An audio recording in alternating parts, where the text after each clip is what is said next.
대표님 비용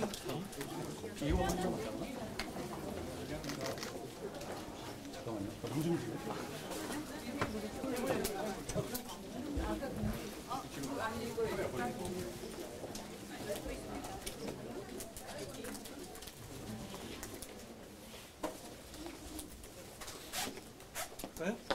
비혼 출산이 정치권 화두로 올랐는데 등록 동거혼 제도에 대해서 대표님 어떻게 생각하시는 건가요?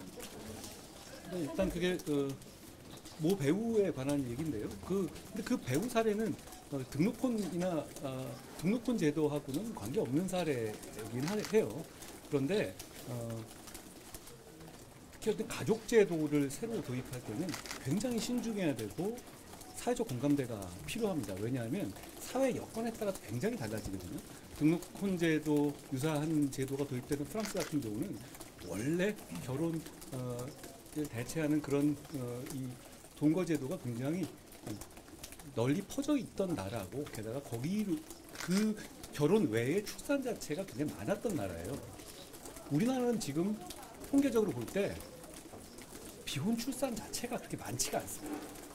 그러니까 어떤 상황이 있는데 그걸 제도적으로 이 보수적으로 허용할 것인가를 생각하는 방향으로 보통 이제 가족제도는 신중하게 접근되어 왔거든요. 그런데 우리는 그런 현상이 크지 않은 상황에서 어떤 제도를 먼저 도입해서 그런 현상을 이끄는 그런 문제가 생길 수가 있어요. 그러니까 저는 사회적 합의를 충분히 생각해야 한다. 라는 면을 말씀드리고 싶어요. 그래서 그런 문제 때문에 이 가족제도라는 것은 그냥 본인의 권리 의무도 있지만 다른 사람들이 그걸 존중해야 되는 권리 의무도 발생하는 거거든요. 그러니까 민법 체계를 바꾸는 문제이기 때문에 예전에 동성혼 문제에 관련해 가지고 제 장관 때 민주당하고 좀 설전이 있었던 부분이 있지 않습니까? 그 맥락에서 좀 이해해 주시면 될 것 같아요. 그리고 그 특검법 제출할 때 기표도 안 들어갈 수 있다는 주장 나왔는데 그거에 대해서 국민의힘은 자유민주주의 정당입니다. 그런 편법을 어떤 목적을 위해서 동원할 경우에는 국민들이 크게 비판하시지 않겠습니까? 그냥 한번 아이디어 차원에서 떠올려본 얘기 아닐까 생각하는데요. 그게 실제로 그렇게 되지 않죠. 그렇게 할 수 있겠습니까? 대표님, 정치 브로커 명태균 씨 녹취에 당 원내대표라든지 주요 광역단체장 등등 좀 거물급 인사들이 나와서 좀 정치권에 술렁이고 있는데 당대표로서 어떻게 보고 계신가요? 제가 여러 차례 말씀드렸다시피 그런 정치 브로커에 의해서 선거제도나 민주주의가 훼손돼서는 안 된다라는 강한 신념을 가지고 있습니다. 이런 정치 구태죠. 그런 구태 정치를 개선하기 위해서 최선의 노력을 하겠다. 그리고 정치개혁을 하겠다는 말씀을 드리고 있습니다. 그리고 그런 차원에서 여론조사 경선 TF를 만든 것도 결국은 여론조사나 경선 과정에서의 그런 허점이 있기 때문에 그런 걸 노리고 그런 사람들이 암약할 수 있는 것 아니겠어요? 그런 부분에 대한 제도 개선, 실태 파악을 정확하게 그 TF에서 시작했고 어제부터 아마 그 회의가 시작된 것으로 알고 있습니다. 상법 개정 관련해서 이재명 대표는 상법 개정 관련 토론회를 열고 있고 정부는 자본시장법 개정 논의 나서야 한다는 입장인데 대표님 어떻게 보십니까? 뭐 좀 길게 해도 될까요? 상법 문제는 그렇게 생각해요. 그러니까 절대 오해하시면 안 될 게 회사는 주주의 이익을 보호해야 됩니다. 그건 상법의 주주 충실 의무란 조항에 주주가 들어가냐 안 들어가냐의 문제가 아니라 당연히 보호해야 합니다. 지금 상법 개정의 이런 이 이슈에 관해서 투자자들이라든가 많은 분들이 관심을 가지시는 이유가 최근에 여러 차례 반복됐던 물적 분할이라든가 합병 과정 등 재무거래에 있어서의 부당함 때문이에요. 누가 보더라도 저걸 저렇게 대주주의 이익을 위해서 저렇게 할 수 있어? 라는 공분을 느끼는 사람들이 최근에 있었기 때문이거든요.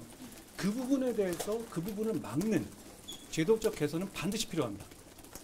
그런데 그걸 상법상의 주주 충실 의무, 그러니까 충실 의무에 회사 말고 주주를 끼워넣는 방식으로 할 것인가 라는 면에서는 찬성하지 않아요. 왜냐하면 다른 나라에서도 이걸 잘 안 하는 이유가 있는 게 그 주주라는 면에는 1대 주주와 2대 주주, 그리고 3대 주주, 아니면 사모펀드, 개미들 각각 있을 텐데 많은 경우에 이익이 서로 충돌합니다. 충실 의무에 이 포괄적 조항으로 넣을 경우에는 그러면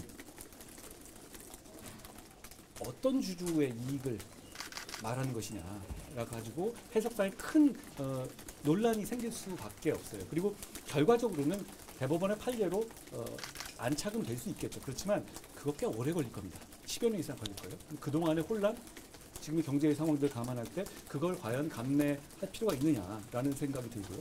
그렇다고 해서 대안이 없는 건 아닌가. 저 사실 정부가 얘기했던 것도 제 생각도 사실 많이 반영되는 것인데요. 자본시장법의 개정으로 저는 우리가 지금 국민들이 우려하시는 그 부분을 충분히 보완할 수 있다고 생각해요.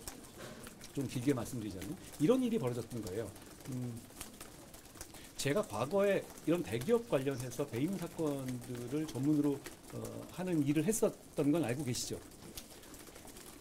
어떤 합병이라든가 이런 거 있을 때 오너나 대주주의 이익을 하기 위해서 무슨 비상장사와 상장사를 합병하고 상장사끼리 합병하고 이런 이 과정에서 배임적인 일들이 벌어진 부분에 대해서 꼭 구속도 되고 실형도 선고되고 이래 왔잖아요. 그런데 그 문제를 해결하기 위해서 어떤 개정이 있었냐면 오히려 어떤 기업들 간에 자기 기업들 내부에 있어서도 상장 합병이나 물적 거래가 있을 때 비율을 법적으로 정해버린 거예요. 언제부터 언제까지의 가중 평균을 정해서 이런 식으로요. 그러다 보니 어떤 문제가 생겼냐면 정작 배임적 성격의 거래가 일어나도 그 룰에만 맞게 하면 법적 책임을 묻기가 어려운 구조가 오히려 역효과가 생긴 겁니다. 그러니까 그 이후에 보면 그런 물적 거래라든가 합병을 가지고 배임으로 수사해서 기소한 사례가 거의 없었어요. 예전에 제가 한 게 거의 마지막이 됐죠.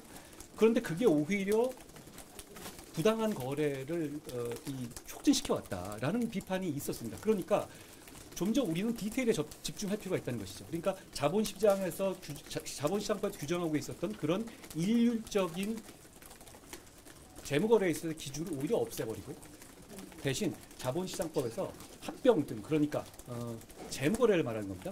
물적 분할이라든가 뭐 이런 것까지 포함하는 것이죠. 그 과정에 있어서 주주의 이익을 고려해야 된다는 규정을 넣으면 오히려 국민들이 걱정하시는 그런 불합리한 사안들을 더 효율적이고 실효적으로 막을 수 있어요. 저는 그렇기 때문에 지금 민주당이 얘기하는 상법에 있어서 충실 의무, 잘 아시지만 충실 의무라는 건 충실 의무의 대상은 지금까지는 회사였습니다.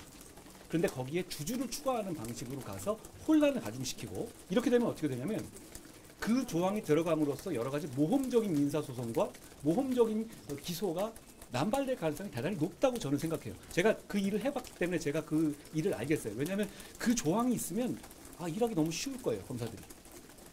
그러면 그렇게 되는 것보다는 명확하게 어떤 부분에 우리가 문제 삼고 있는 부분들, 공분이 쌓인 부분에 대해서 명확하게 이론의 여지 없이 해결하는 방식으로 접근하는 것이 더 시장과 투자자 그리고 국민 모두에게 이익이 되는 길이라고 저는 생각합니다. 어제 의총에서 비공개 의총에서 의원들 사이에서 대표님께서 김건희 특검법에 대해서 입장이 명확하지 않다. 그리고 또 당직자 교체가 필요한 거 아니냐 이런 얘기들이 좀 나왔다고 하던데 이에 대해서 어떻게 보시는지 궁금합니다. 우리는 자유민주주의 정당입니다. 의견이 다양할 수 있습니다. 그리고 중요한 문제에 대해서 신중한 판단을 하는 것이 모호함이라고 그렇게 치부될 수는 없어요. 대표님, 저 질문 있습니다. 아직 나중에 기자들 나중에 따로 뵙고 말씀드릴게요. 네, 이제 민주당 탄핵 관련해서 내일 국민의힘에서 집회 준비하고 있는데 대표님 가시는지랑 그 집회 외에 또 다른 대응 생각하시는 게 있는지. 지금 민주당이 하고 있는 일련의 행동들은 그냥 막 가는 거에 가까워요. 어떤 명분이라기보다는 목적만 보고 그리고 선거도 이제 당장 앞서 있지 않으니까 뭘 해도 괜찮다는 식으로 그냥 막 나가는 걸로 보입니다. 그 부분에 대해서 국민들께 문제 제기를 하는 것은 필요하다고 생각해요. 방식은 여러 방식이 있을 겁니다. 제가 그동안에 여러 가지 메시지를 내거나 SNS 계속 얘기하는 방식으로 계속 지적해 왔잖아요. 문제 제기하는 여러 가지 방식이 있을 것이고, 근데 중요한 것은 이때 집권 여당으로서 다수당의 저런 막 나가는 횡포에 대해서 지적하는 것은 반드시 필요하다, 이렇게 말씀드리죠.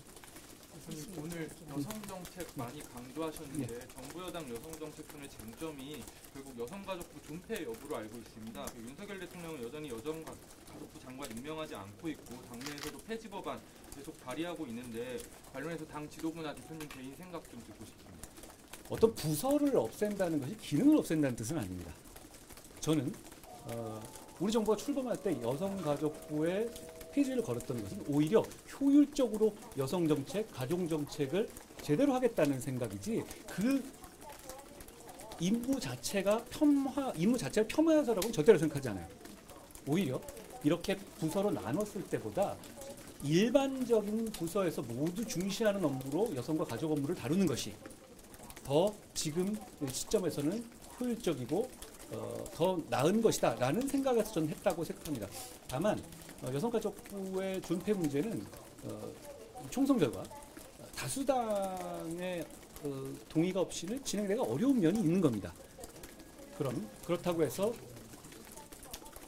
계속적으로 그 임무를 그럼 중간에 붕 속에 놔둘 것이냐, 저는 그거에는 동의하지 않아요. 그런 현실적인 차원에서 여러 가지 방안을 생각해 볼 수 있다라고 생각해요. 그러니까 어떤 여성가족부를 존치하거나 폐지하는 것 자체가 어떤 이 임무의 중요성이라든가 이 정책을 하는 철학의 부재를 말하는 건 아니에요. 대표님 간첩죄 때문에요. 민주당에서 간첩죄 자체를 개정 자체를 반대하는 건 아니고 부작용이 있으니 더 검토해봐야 한다면서 공청회를 추진한다고 하는데 왜 지금까지 안 했죠?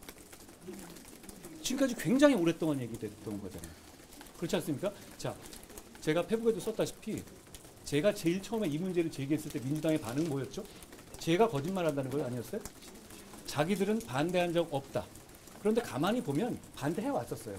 그런데 좋습니다. 저는 어차피 이 문제를 해결하는 것을 우선으로 생각하는 실용주의적인 생각을 갖고 있습니다. 좋습니다. 그런데 그 다음에는 박지원 의원이나 이런 분이 어떻게 나왔죠? 자기들이 손들고 주도하겠다고까지 했죠. 그렇죠? 그러다가 막상 일소리 통과되고 나니까 갑자기 레드 컴플렉스 얘기하거나 지금 무슨 간첩이냐 뭐 이런 얘기를 하잖아요. 다시 도돌이로 돌아간 거죠. 이 문제에 대해서는 저는 그냥 국익을 생각하면 될 거라고 생각해요. 자, 공청회까지 갈 필요 없이 여기서 한번 얘기해 봅시다. 자, 혹시라도 우리 간첩죄가 이 이슈는 대단히 심플해요. 지금 당장 국정원의 대공수사권을 되살리자는 법안까지 하자는 것도 아니잖아요. 그러면 간첩죄에서 적국, 그러니까 북한만을 간첩으로 해서 중국이나 다른 나라들, 러시아나 이런 데서 우리의 산업 기술이라든가 안보 기술을 빼내가는 것을 간접적으로 처벌하지 못하는 지금 상황을 개선해야 된다라는 아주 심플한 내용이에요.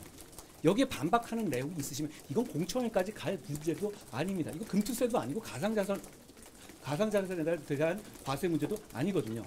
어떤 논리가 혹시 기자님 혹시라도 어떤 로직으로 민주당이 공청회를 하자는지 알고 계십니까? 저는 모르실 것 같은데. 왜냐하면 본인들도 오히려 자기들도 반대하지 않았고 이거 하겠다고 주장해 왔기 때문에요. 지금은 저는 아주 전통적인 그런 정치 기제가 발동하고 있는 거라고 생각해요. 민노총, 민변 같은 진영의 눈치를 보는 거라고밖에 저는 생각하기 어렵습니다. 그런데 이 문제는 진영의 문제가 아닙니다. 국익을 지키고 국민을 안전하게 지키겠다는 얘기 아닙니까? 그리고 게다가 간첩죄를 적국에 한정하는 나라가 없어요. 당연하지 않겠습니까? 적국을 가진 나라가 몇 없거든요. 우리처럼 휴전 중인 나라 말고는. 그러면 간첩죄는 대부분의 모든 나라에서 외국을 대상으로 할 수밖에 없습니다. 저는 글로벌 스탠다드에 따르자는 겁니다. 여기서 레드 컴플렉스나 뭐 캐캐묵은 그런 이 이념 논쟁이 개입될 여지가 없습니다. 산업 스파이 잡아야 되지 않겠어요? 그리고 얼마 전에 뭐 중국인이 항공모함이라든지 이런 사진 잔뜩 찍었다는 얘기 나왔지 않습니까? 그걸 지금 간첩죄로 처벌 못합니다. 그 국민에게 물어봅시다. 그거 간첩죄로 처벌하는 게 맞는지 아니면 안 하는 게 맞는지. 저는 민주당도 머릿속으로는 이 문제에 대해서 찬성하고 있다고 생각해요. 여기까지만 하겠습니다. 예. 어제 김상훈 의장님이 독자가 대표가 논란이 돼서 제가 자세한 내용을 안 봤고요. 뭐 얘기를 한번 들어보겠습니다. 대표님 아까 근데 페미니스트가 본인이 아니라고 하셨는데 보통 페미니스트가 획일적인 의미로 이제 성별을 저는- 이제 평등을 지향하는 걸로 알려졌는데 페미니스트가 아니라는 게 자, 어떤 의미인지 제 말씀은 극단적인 페미니스트를 말씀드린 거예요. 그러니까 저는 그 용어가 여러 가지 용어로 쓰이잖아요.